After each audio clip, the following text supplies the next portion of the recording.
So I realized that one of my frustrations about my office is that like this is the area in which I do all of my work because like there is no desk over here really. But every time we film or I get on a Zoom call, I have to clear this off and there's nowhere to put any of this. So I was like, what if I got a little cart? And, Did you get a cart? So I got a cart. Good. Coming from Amazon tomorrow. It was one of those like when Eleanor talks about solving her sock problem where she was like, why don't I just put a basket by the door? This was like, I feel really good about it. Like I'm just going to get a little cart. And put everything on the cart when you need to. Put everything on the cart. When we're filming. Hey, man. And it's teal. It looks kind of cute. I love a good organizational fix. Thanks, Evil Empire. Hey, you know what? We use can it. Only do so much. Yeah, amen. I don't think I have anything else fun other than I'm melting. I'm sorry. It's not that hot here. 96 for the like 8th day in a row. Like the little thing at the bottom of my screen just flashes heat wave. That's so wrong. Like it's just given up, even telling us what temperature it is. Oh no. No, it's like 80 degrees here and cloudy and a little bit rainy. Oh my God. I'm like counting the minutes till I get on that plane to Buffalo. Get me close to the lake. Get me north. Oh Lord.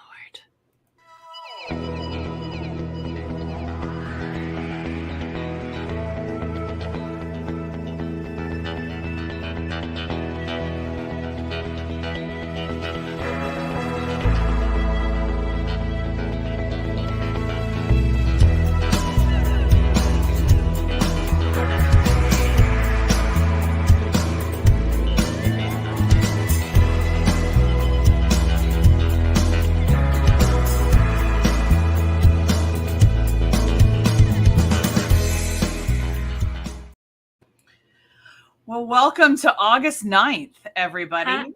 Hi, friends and neighbors and replay crew. Hey, replay crew. What's up? What's up? Time continues to march on against all of our consent.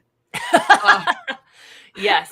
I'm in a non-consensual relationship with time. But time did not ask me. Time did not ask me if it could keep going at the rate it is going.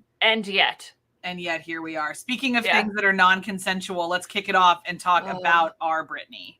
Lord, we have an empathy exercise update, y'all, on Brittany Griner. In case you missed somehow the international news that last week she was sentenced to 9 years in a Russian penal colony. Again, for having like an ounce of it's like a tenth of an ounce of liquid cannabis on her. It's really not great. We know that she pled guilty and we know a lot of things about it, but what is hopeful is that the Secretary of State has said there is a deal on the table to bring her home, specifically to exchange Victor Bout, a convicted international weapons dealer, for Brittany Griner and former Marine Paul Whelan, who, to remind everyone, because he's not really being talked about, was arrested in 2018 on espionage charges and is serving a 16-year sentence. So we don't know where negotiations stand. We hope they move forward quickly because we really don't want to send another American to a Russian penal colony. And we do know that the Russians said in order for them to talk about the deal, there had to be she had to move through the courts. Yeah. So like the U.S. proposed the deal. This had to happen before they could head to the negotiating table. So hopefully that is what happened. Hopefully now they have been negotiating since her sentencing and we can get her home soon. But over the weekend, there was a lot of public protests and outcries from WNBA players at their various games, including her home team as well. But I know it was like league wide that they were protesting her continued detainment. So we'll keep talking about it as long as there are updates. And we really, really hope the next time we talk to you about it, it's that Brittany Griner is coming home. And because every time we talk about this, I need to say this, anytime Baylor would like to throw its considerable public weight behind bringing one of its most promising alumni home, we wait with bated breath. We are waiting. We have ears open. We wait with bated breath. We do. All right. Speaking of things I'm waiting with bated breath, I can't wait for this movie. Oh my gosh, it dropped this weekend. I don't even watch these movies, but I might watch this one. So this was a real easy empathy exercise in the win column for us today, and we file it under what happens when you have authentic representation.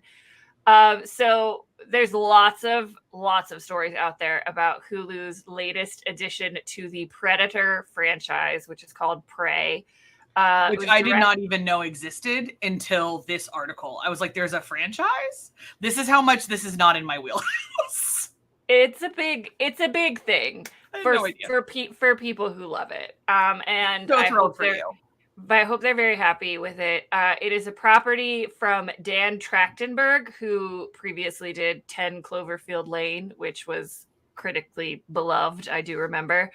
But the big difference with Prey, in this addition to the Predator franchise, is that it is a 1700s take on it, where they've gone in the Wayback Time machine to a time pre full colonization of the United States, and it goes to the Great Plains, and stars the lead character is a Comanche woman named Naru, who's played apparently brilliantly by Amber Midthunder. I'm seeing nothing but fantastic reviews for her. And it is a story of, what happens when a Comanche woman in the 1700s comes in contact with a dreadlocked alien. It could happen anywhere. It doesn't have to happen in modern times. But the reason we're talking about this as an empathy exercise is because of the extent to which Daniel Trachtenberg and the other people working on the film went to ensure authentic and Native representation and inclusion. And so Trachtenberg enlisted producer Jane Myers, who is both a member of the Comanche and Blackfeet Nations. And she was able to come in and offer her expertise on what authentic representation would look like. They have Native casting. They have production consulted with a Pueblo musician to create wind and drum sounds. A Native artist was recruited to create animations for the end credits, and internship programs allowed First Nations people to receive industry experience. So it impacted everything from start to finish. And the last but not least, have to mention that the film is actually, there is a Comanche audio track for the film. What? On Hulu, that you can watch the film in Comanche. What? That is amazing. It's baller. Like, it's so cool. I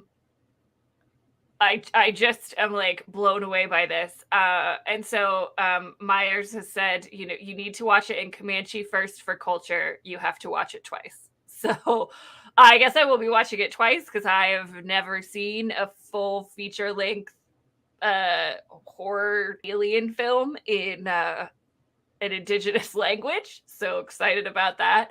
I mean, I've never seen one in any language. So I've never seen any of the Predator movies. So this one is a real easy empathy win. And so if we were talking about our beloved empathy quiz, which we would love for y'all to take and see where your company culture falls on our empathy scale, if we were evaluating the filmmakers here and Dan Trachtenberg, they would get an excellent commitment to empathy because of their intentional understanding of different experiences and their inclusion, authentic inclusion of Native voices when making this film. So big ups to this film for happening. Stay tuned for Dr. Kristen and I's reaction to it, because maybe we'll watch it together next week. I was about to say, we're back together again a couple times in the next couple months after a 2-month separation. Yeah. So I feel like if we have to watch a horror movie, we should do it together. In Comanche, we should do it together. Yeah. For sure. Sounds like a plan. All right. There is no transition to this next one. I've been thinking about it for several seconds. But for me, this is an incredible example of what happens when we actually hold people accountable for their actions. Mm-hmm. So for anyone outside the United States, no, thank you, CNN. Thank you so much. Anyone outside the United States, you may not know who this individual is. His name is Alex Jones. And he made an absolutely shocking amount of money by spreading quite a lot of misinformation and conspiracy theories about the Sandy Hook shooting, which took place in 2012. And I will never forget where I was when I found out about it, because I was at dinner with Erin and her parents for her master's degree graduation. Yes. Sitting at Lee Garden on Lee Botanic Garden. Avenue. I was about to say, we were in Lee Garden. Yeah. Which is still there. Thank goodness. When we drove past it, I was like, good job, Lee Garden. Keep going. Oh, those windows are in trouble because it's like a whole glass front and they've all been like broken 85 times in the last 2 years. But yeah, Lee Garden's still cooking. Still cooking. Best dim sum in Belfast. So anyway, the parents have been asking for some sort of punishment for him, essentially. Like, you've been telling people for years that our kids didn't really die, that our kids never existed, which is my favorite one, that the kids were myths, and we'd like you to have to pay. So weirdly, like, there's no crime he committed by lying on this level, but he did commit several civil crimes. He didn't commit any criminal crimes, but he did commit several civil crimes. And the rate of justice is slow. But this week, 2 into 9 cases are about to be found. The first one, he was ordered to pay something like $2 million. Now he's going to be ordered to pay $45 million. His company has declared bankruptcy, which he, in public statements, has said it appears to be under the misapprehension that means he personally will not be responsible for these funds. That is not how the world works. So he will still be responsible for this money unless he personally declares bankruptcy. I have some serious concerns that this is only strengthening his followers. This is a little bit too little too late. 10 years he's been allowed to run his mouth in this way. Without any accountability or consequences for the lies that he is spreading. I should also say that from one of the big questions was, did he know they were lies, or was he actually misinformed? Like a true believer, yeah. And consistently throughout both trials so far, it has been proven that he knew they were lies, and he knew they were lies, and he was using them to make money. Yeah. So I love it when people get held accountable, and I can't wait to see the outcome of the next several trials. It is heartening to see that sometimes accountability happens. Yeah, and speaking of something that's not heartening to see, and my guess is that it didn't cross your news feeds at all, because it didn't cross mine until very recently. Yeah. And it was in both Morning Buzz, which is an email I recommend, by the way, and in The Skim, which is another email I recommend. There has been, now you may read this and you're like, there's only 4 Muslim men killed in Albuquerque. Well, not a lot of people are killed in Albuquerque. So 4 Muslim men specifically targeted. And there's not a lot of Muslims in Albuquerque either. And there's not a lot of Muslims in Albuquerque either. This is marked. This is noted. There were 3 killed within 2 weeks, and now there's been links to this 4th man that was killed prior. There's a lot of questions as to what's happening. There is a picture of Albuquerque, New Mexico. It's a beautiful town. I love Albuquerque. I've never been, so add that to I've only been to like southern New Mexico. Alamogordo is where, and the White Sands National Monument, where they filmed Transformers, is my experience in New Mexico. Was I going to say to everyone's faces? Oh, so this comes as a part of a major spike since COVID of anti-Muslim violence. Now, we say that there's been spikes in anti-Muslim violence like almost every year. So it just keeps spiking. It just keeps going up. Like, there's never a plateau. It just keeps getting more intense. There's it appears no rhyme or reason or motive beyond the fact that these men are visibly practicing Muslims. All that to say, empathy exercise wise, Even within the we criticize the United States quite a lot about not talking about international news, but we also don't talk about national news all that often. So if you are not in the Albuquerque media market, you may have never heard of this, but this is a major event affecting a community in the United States. And we talk a lot about subsidiary trauma, especially to children. Imagine what young Muslim men are feeling right now. Imagine what Muslim parents and families are feeling right now. This is a great opportunity to take 60 seconds and do a thought experiment of what would it be like if your religion made you a target. In the United States, that is Hindus and Buddhists and Baha'i and Jews and Sikhs. It is not Christians. It is Christians in other parts of the world, but it is Muslims in significantly more parts of the world. So take a quick thought process and do that, because what we need to remember is that we are all interconnected. And Aaron and I talk a lot in our trainings about, like, why do I need to know about Taiwan? Well, it's possible that your next door neighbor has a cousin in Taiwan, and you interacting with that person is going to, like, they're affected by that news. And so if you know, or in a work environment, in relationship with any Muslim or Muslim Americans, this is something that's probably on their minds and something that it's good for you to be aware of. In other We Are All Connected news, I would like to give a 2 thumbs way up to the Horniman Museum in London, which is the very first government-funded institution of the United Kingdom, government funding, the very first government-funded institution to hand back artifacts that were looted by British forces when they invaded Nigeria in 1897. So there are 72 Benin treasures. Benin is a tribe that is located predominantly in Nigeria. The collection of bronzes, which are archaeologically significant, anthropologically significant. I don't know. I don't study bronzes. But what I am really excited about is it didn't belong to them and they gave it back. They're giving it back. Here is a institution following kindergarten policy on sharing objects. It doesn't belong to you. Give it back. We will also use this opportunity to call for the British Museum to give the Elgin marbles back to Greece, and all of them, give them all back to Greece. And for the United States-based Museum of the Bible to stop stealing artifacts out of Iran that aren't yours to begin with. And for all of us to reconsider ever shopping at Hobby Lobby, because it funds those kind of thieveries. Endeavors. Yes, I will add to that. Any museum that has been contacted by Native American, Aboriginal communities around the world, Indigenous people groups who have been contacted for their artifacts that were stolen during colonization. So tag that on. Give them back. They're not yours. If you still want to make a point, you can hang pictures. Pictures are fine. Mm-hmm. We can educate through pictures or replicas. Replicas are fine. Digital representations, video tours. Pick a feature.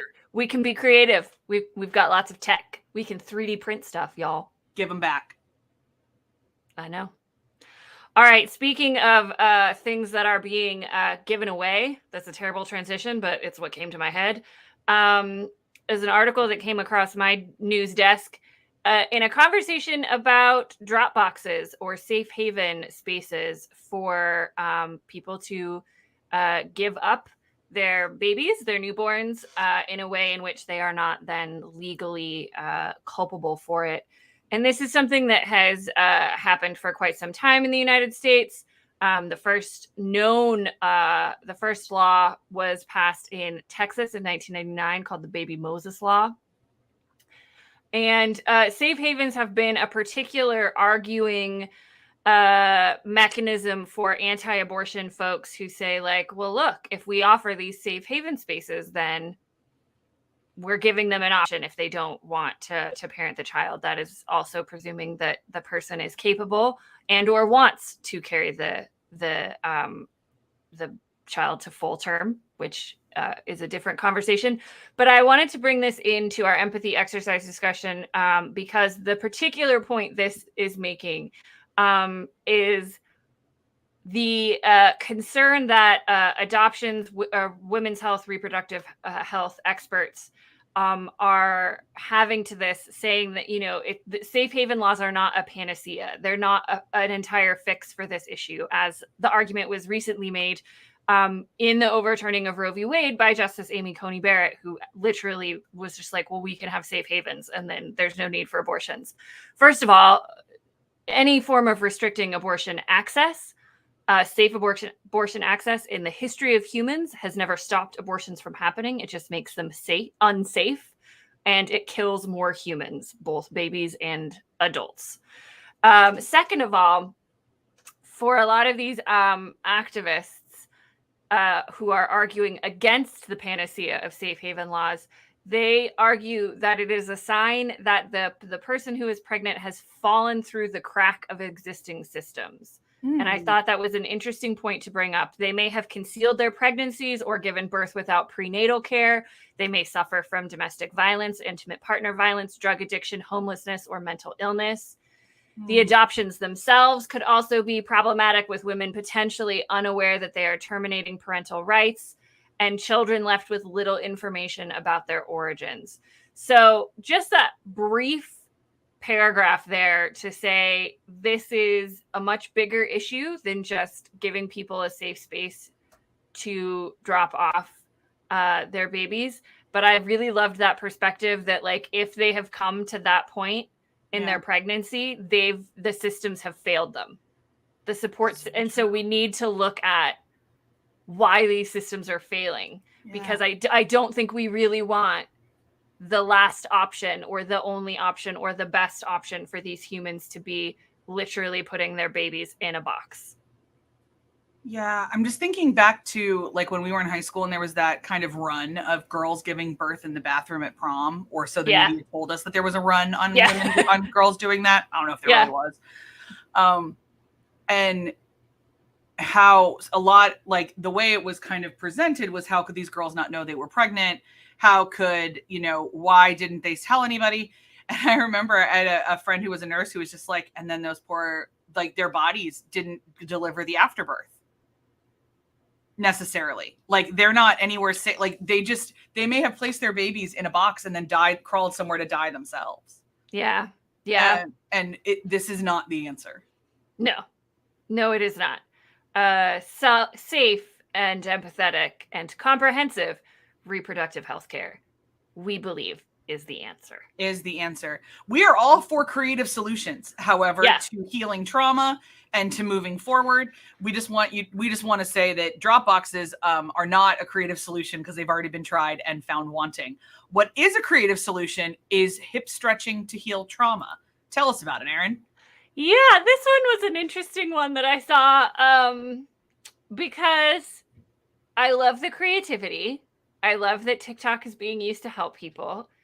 The dedicated yogi practitioner in me is a little nervous about people learning how to do stretches that can cause a lot of damage on TikTok, particularly the one that is referenced in here, pigeon pose, which, for those of you that don't know, it's when you, like, have one leg behind you and one leg bent, and you're taught in a lot of classes to just kind of, like, lay over the bent knee in a way that really with your hips. And trust me, as a hyper flexible person, I, like, threw myself into that pose for 10 years thinking I was stretching things. And I have a whole host of problems because I wasn't supporting myself in that pose at all. So as soon as I read people were like, oh, I did pigeon pose and I cried about it, I was like, oh, well, yeah, because I think you, like, hurt yourself too. But it's an interesting point to bring up, kind of an alternative way to think about accessing emotions and past traumas, and that the body holds a lot of this for us.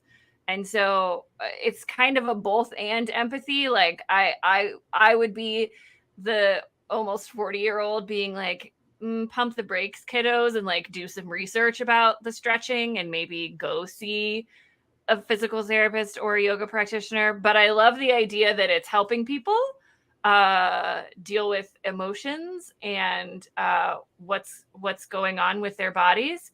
And it's a fascinating discussion about how your body stores trauma in its muscles and how the relationship between the mind and the body and the emotions.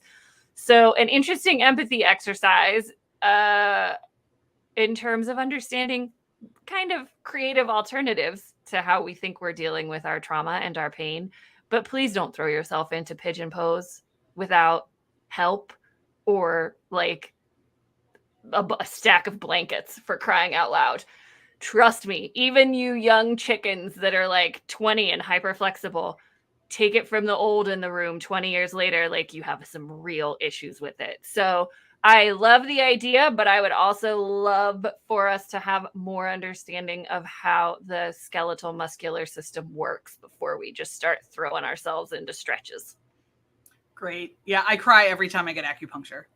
Every time. Yeah, because it really, sure. Yeah. Yep. Which is fascinating. And hopefully we can have more discussions about these creative methods going forward. TikTok is changing the world. For better or worse. All right. Speaking of creative solutions to systemic problems. I know this one. I was about to say, speaking of changing the world, these moms are changing the world. If you don't know who these moms are, they are Rochelle Poppin and April Scott. They're two Northern California hockey moms, and they started Black Hockey Mommies. If you pay attention to National Hockey League, you know that there's been a lot of conversations lately about systemic racism within the institution, within the sport, with the perceptions and treatments of Black and Brown and Indigenous hockey players. The league is making a much more concerted effort to talk about it, including this man, William Douglas here, who writes the Color of Hockey blog for the NHL, which is a great follow if you just want to kind of stay interested in this. But it's a wonderful story of these women just creating community because they needed one. They were the only two Black hockey mommies at a lot of these tournaments, charting their kids around. And they started a Facebook group page, and it kept growing. And they have now created an actual team. There's 185 members in this support network. And they formed an all-Black team to complete on elite levels. And so if you scroll through the article, you'll see pictures of the players. It's super exciting, pictures of them in locker rooms and I just delighted to see a level of representation, but also support for these athletes, because there's still a lot of racism, both explicit and implicit in hockey and in a lot of sports.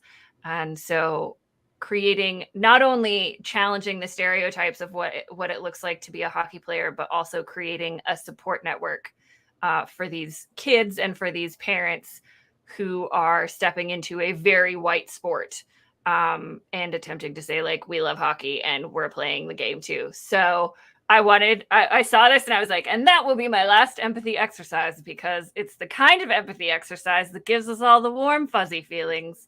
And we salute the work of Rochelle and April and the Black Mommies Club. And if you're out there attending hockey tournaments and you see these kids, go give them some high fives along with all the other kids.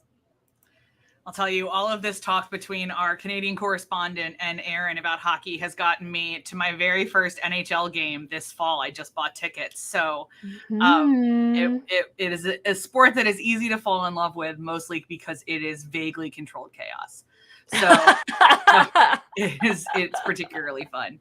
But yeah, just like every major North American sport, massive history of racism. And like there's xenophobia and racism, religious bias, and discrimination. I mean, we already talked about this season how Nazem Kadri was treated as a practicing Muslim from London, Ontario, and the number of times that man has been told to go back to where he came from, born and raised in London, Ontario. So yeah, it's a real problem in every institution, in every sport in the United States. But we always like to be able to highlight stories like this, where it's like, look, good things. See, me and Jay, yay. Jay's excited. Yay. We're all excited about Black hockey mommies and people who are just like, you know what? Screw racism. I'm going to do what I love. Yeah. So we cannot just say screw racism. No. But we are going to celebrate anyone who can and is seeking to rewrite their own narrative. But we'll hit pause here on our empathy exercises, where we'll pick them back up on Friday on Clubhouse at 10 a.m. Eastern Standard. And we are we're inching ever closer to the end of our YouTube break. And inching ever closer to the launch of our newly formatted podcast. So I want to say that if you want all the deets on those things, you want to be on our newsletter, which is linked below. Additionally, there's lots of small little bonuses coming up if you want to join our Patreon, and lots of exciting things going on there. Again, the link is below, and we'd love to have you join us there. We are seeking to help you apply empathy to everyday moments in your everyday life. So we have a retreat coming up at the end of September that is seeking to take 6 hours out of your life, sit down, and let's have some honest conversations about what making empathy work looks like for you. This can be done individually or as a team. There's lots of ways to kind of do it. We'll also be, spoiler alert, doing a focused training on how to set boundaries with people around the holidays. So everything that we're doing, even more so in the past, but really focused now moving forward, is how to help you navigate life empathetically.